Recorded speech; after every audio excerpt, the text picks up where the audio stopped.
daughter will not Yes, read we will be Fish, two now fish, that red we fish, started. blue fish on Yep. Twitch because I needed content. That's what we've come to. And Moulton. Well, we need to explain to her the pilot program, and we need 25 hours of programming a week.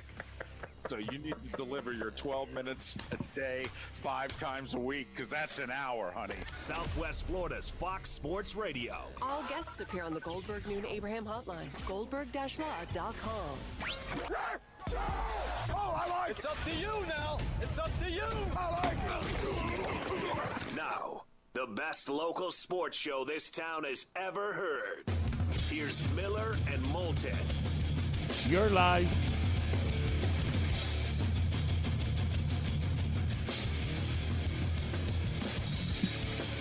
How the heck are you? Miller and Moulton on this Monday, the 15th of June. Thanks so much for being with us. Southwest Florida's Fox Sports Radio. We stream this show, every show on the station at foxsportsfm.com. And we are broadcasting live once again on the Miller and Moulton YouTube and Twitch TV channels. You can chime into the show via the Williamson Brothers Marine and Roofing text line at 479-5551, 479-5551. Top of the morning, Mark. How are you? I'm going to be honest with you, David. I've been better. Why? Well, yesterday was National Bourbon Day. Now, was it really National No, Bourbon it was. Day? Oh, okay. Well, I just didn't know if you guys you partake or partook so much that it became National Bourbon. No. I think it was on Friday. You know, all these stupid days, right? Right. And I have a couple of friends. It's interesting because our Twitch chat room apparently is full of whiskey drinkers. Like, we've had many a discussion about good bourbons during the break. Well, at some point on Friday, I realized through my perusing that Sunday was National Bourbon Day. Gotcha. And I sent out a simple text to a couple of friends who are bourbon drinkers. And I said, what about a 3 o'clock tasting? Sunday's National Bourbon Day. Well, two of the three, one said you had me at bourbon. The other said, is there a more emphatic answer than yes in all capital letters? Gotcha. So needless to say, we partook. So at 3 o'clock yesterday, all of a sudden there was a bourbon tasting at the Miller household? Yeah, it was 4 bottles of bourbon put on the counter. And some good whiskey. To be frank, it was a couple people brought a nice bottle of booze over. All I'm telling you is I feel terrible today. And I mean terrible. Well, Johnny Mack in the Twitch chat room has said he's got some 4 roses to help you get through the next. No, I don't want any more bourbon. There is a drink that they used to have at the Ritz-Carlton Golf Resort in Naples called the Bourbon Smash. And after you do, 8 bourbon tastings, right, there's no need to pour it over ice anymore or neat. Let's get creative. And the Bourbon Smash is bourbon, maple syrup, orange juice, and cranberry juice. And wow, let me just say that I perfected the Bourbon Smash last night, which is a blessing and a curse all at the same time. How much maple syrup do you put in? A dash. Okay. I was going to say. A dash. That's a very sweet drink there. Well, bourbon is not all that sweet. No, I know that. But, 2 different juices that are both sweeteners. Sweet, and right. then a dash of maple syrup. It's really a dash, and a dash. Okay. We're dashing. And the problem with the Bourbon Smash is they're delicious. That's a problem. Well, yeah, you don't taste the bourbon anymore. Right. And so as we perfected these, the night grew longer than I anticipated. Gotcha. National Bourbon Day should be on a Saturday, David. I guess that's what I am figuring out of all of this. National Bourbon Day should be a Saturday, not a Sunday. Gotcha. You could observe it on a Saturday. That's a dadgum good point. That is a dadgum good point, David. To give yourself a day to recover. I am impressed that the fungus, that the disease is still on your face. That's you did say you didn't have any plans this weekend, so there was not going to be the embarrassment factor of the wife being seen with you in front of other people. And I'm sure she didn't count the bourbon tasting because she didn't partake. So She had a little. A little? She had a little. Dash? She tried. I mean, she likes her whiskey, but she's not a moron like I am, where she just swills it. She's like, "Ooh, can I try that?" And she takes what's called a sip. I'm not aware of this sip thing. A dash. Yeah. Right. She had a sip of a dash. Right. As opposed to you, who guzzled, 8 to 12 of them. All right. So before people came over yesterday, I went to Costco. And David, there's a lot of sports, and we'll get to it. I've got no problem. There's NASCAR, there's golf, there's baseball. There's 6 gazillion things. I'm in. But Costco has implemented a rule. If you want to go to Costco, you wear a mask. Okay. Right. Makes sense. Thank you. And I am not all about the masks, as you well know. But as you also know, David, I'm still offended by Michelle Wee not signing her scorecard at the proper place. There are rules. Right. And without rules, there's anarchy, David. Right. You thought Michelle Wee should have been disqualified. Correct. Because she didn't. Because it's not that she didn't sign her card. She did. She just didn't sign it in the designated card signing area. You got to go back a long way with this show to understand that joke, folks. Right. Most asinine thing ever. But I like rules. Even though I've broken a few in my life, I was going to say, for a guy who follows 2 out of every 3. That's actually not true. I follow most every rule. Okay. The main rules I didn't follow I'm now following. Thank goodness for medical marijuana. Outside of speeding, I follow the rules. Okay. But I was confused yesterday because and David, I am a 10 items or less vigilante. Oh, without question. Without question. And yes. Yesterday I had to run to Costco to get a couple of things. People are coming over. It was a quick run. And I'll be damned, but people just decided to walk in and then take their masks off. And I don't know why, because I'm not I have no problem. You go to Publix, you don't want to wear a mask, don't wear a mask. But it's not the rules. Whereas at Costco, the rules are very simple. If you walk in the store, you need to have a mask on. Right. If you don't have a mask, they give you one. There you go. Right. Like one day I took my wife's car by mistake. I forgot my mask. They gave me one. I put it on. I didn't know what to do yesterday. I felt like I was in the one lane that was 12 and under, and everybody had 16 items. So you felt like going up to the people who weren't wearing their mask going, you have to put your mask on. Yep, I didn't. Well, no, it's not your job. Although you could argue as a citizen who's trying to stay healthy, everybody, I think, has the right to tap someone on the shoulder and go, hey, I know. Put your damn mask on. I know. It sucks. Right. But come on. We're all in this together. Right. Gotcha. But that is ultimately up to the employees. I'm guessing that they have the mask police. But once again, just like the 12 and under line that I found out through the years, they're not supposed to say anything because they don't want to offend a customer. Yeah, I don't get it. Don't know what to tell you. Like I wanted to apply for a job yesterday. You know what I wanted to do? I said, could you hire me so I can walk around and tell people to put their damn mask on? You wanted to be the mask patrol for an hour. Yes, as Ruth from Ozark. I wanted to do it that way. There you go. Put your blanket mask on or I'm going to knock you out. That type of thing. Around with a shotgun and a foul mouth. There you go. I've been living with her for the last couple of weeks. Let me tell you, ever since I got home from the hospital, living with a vigilante. Man, oh man. I understand. It's tough. We have to have principles. We have to have rules, David. Apparently so. Sign your scorecard at the damn area. We have to have rules, and we have to sign our scorecard in the designated area. 479-5551 is the Williamson Brothers Marine and Roofing text and talk line. 479-5551.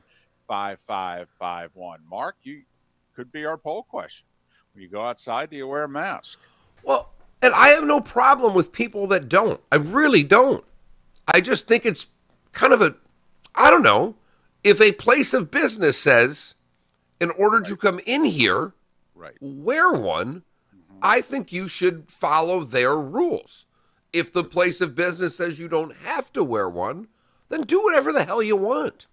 It's kind of like no shirt, no shoes, no service. No dice. Exactly. Fast Times at Ridgemont High. Totally with you there. So that was one of two really interesting things that happened this weekend. The other was Saturday night, David. Wife and I having a nice night, put the daughter to bed, just, having a conversation.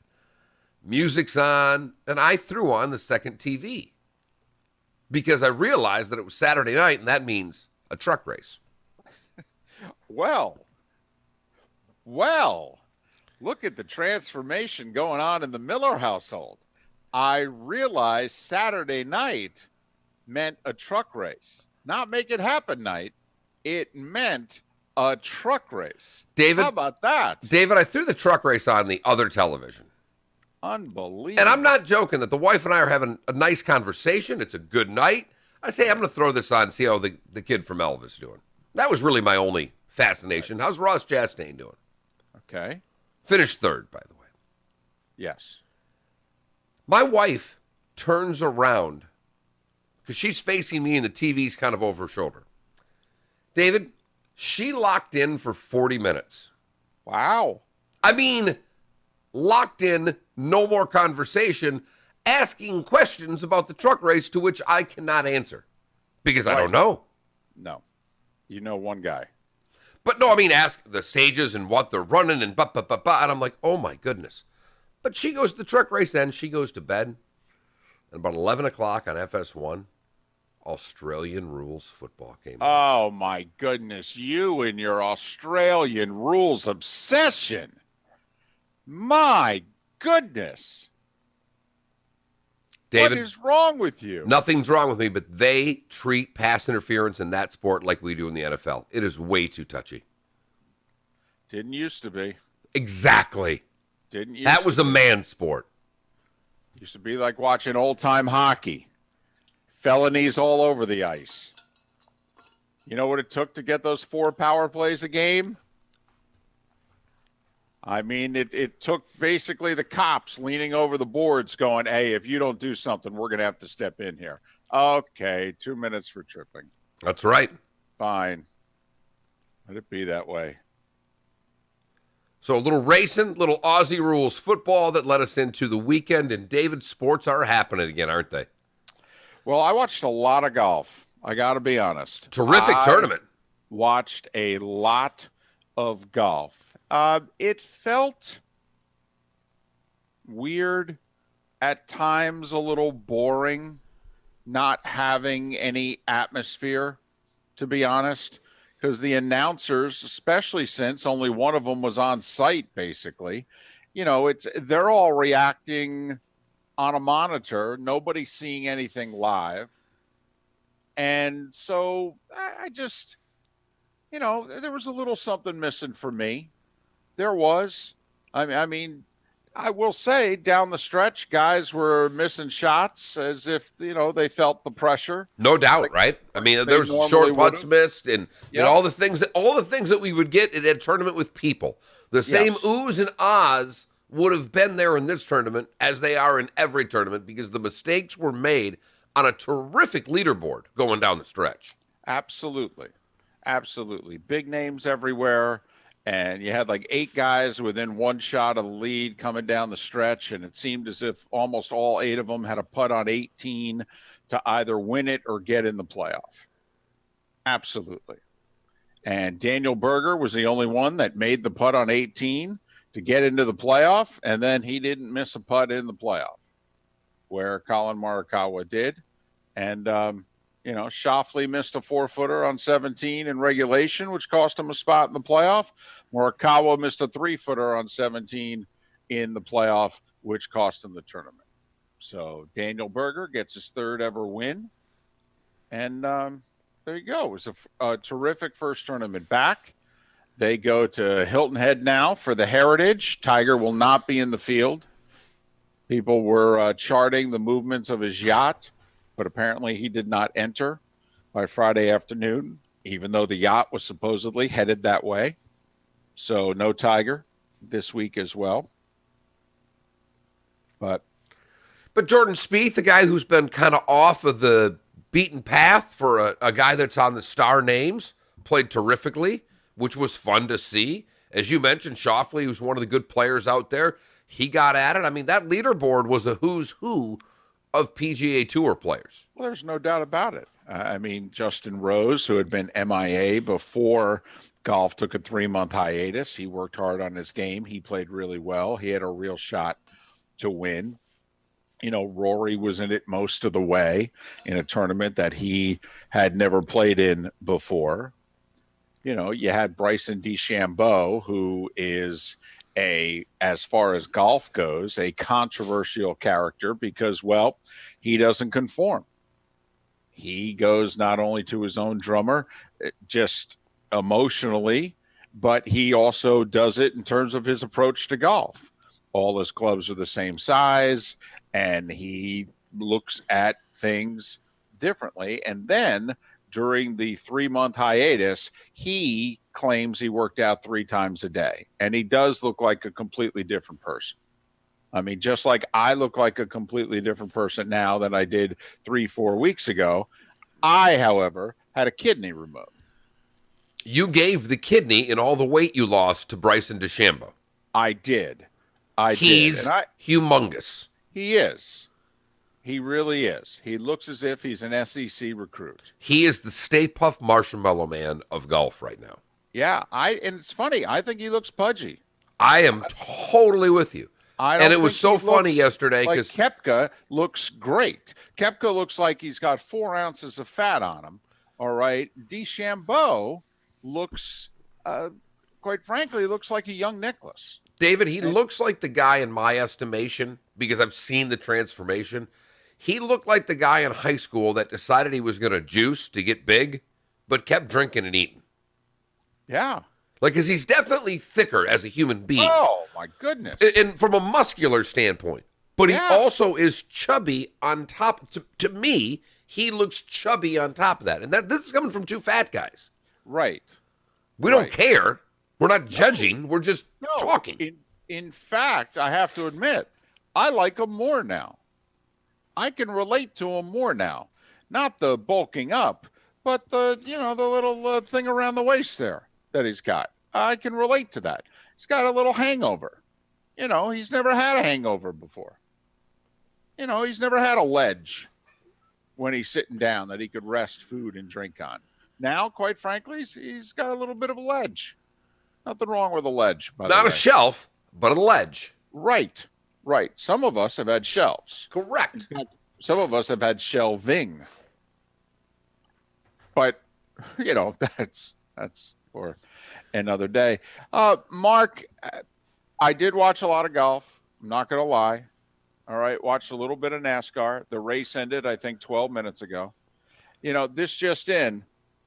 Trying to have a NASCAR race in Florida in June may not be the best idea in the world. This just in, it's called the rainy season for a reason. Which is really funny because they have a truck race on Saturday night.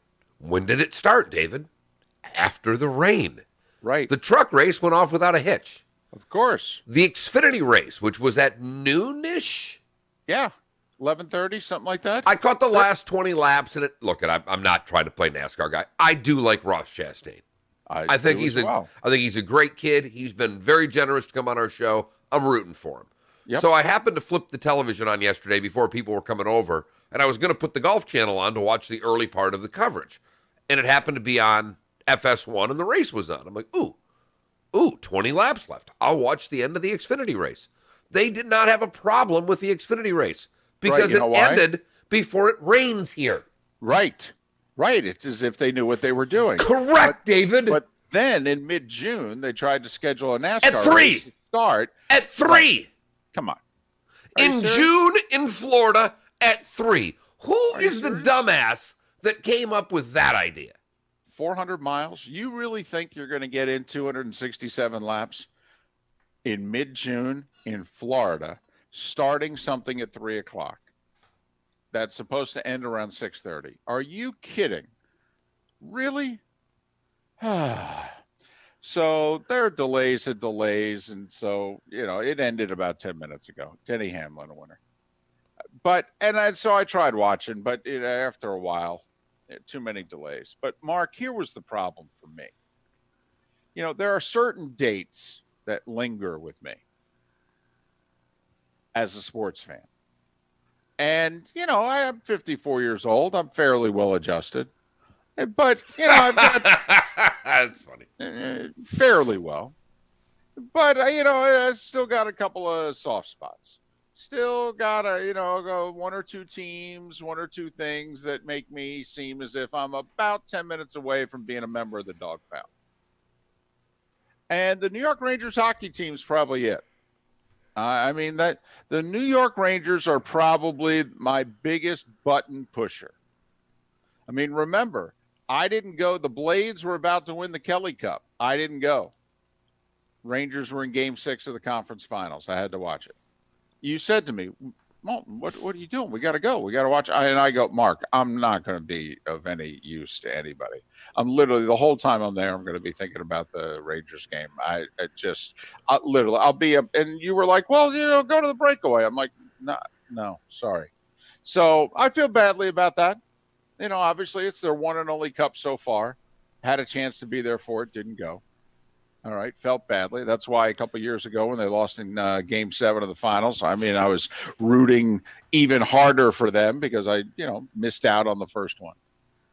But, Mark, yesterday, and especially with what happened 3 weeks ago, I had never thought about my mortality before going to the hospital 4 weeks ago.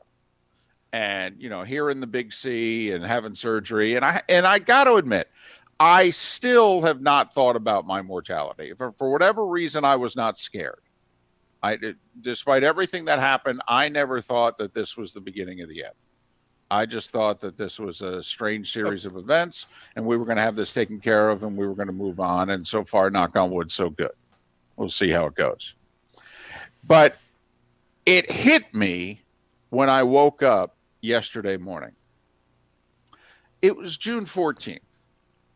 Which just so happens to be the day that the New York Rangers have won their only Stanley Cup in the last 80 years. They won it on June 14th, 1994. And I realized, you were 28 when they won. You're 54 now. Is it too soon to start asking the question, are they going to be able to get you one more before you go? Probably not. No, I'm not asking to answer the question. I'm just telling you honestly. No, is it too soon to start asking the question? It's never too soon to ask, David. See, that's what I think. Never, ever too soon to ask. Once you get to my age, once you get to the mid-50s, I think you can start looking at some of your favorite sports teams and going, okay, do you think you could deliver one more? Just like I was 20 when the Mets won the World Series. I was 7 when the Knicks won. I have no recollection whatsoever of the Knicks winning an NBA championship. None in my lifetime. The Rangers have won it once in my lifetime, literally. And I was 3 when the Mets won it the first time, so 69 does nothing for me. Doesn't count. I was 20 when the Mets and the Rangers combined with my age.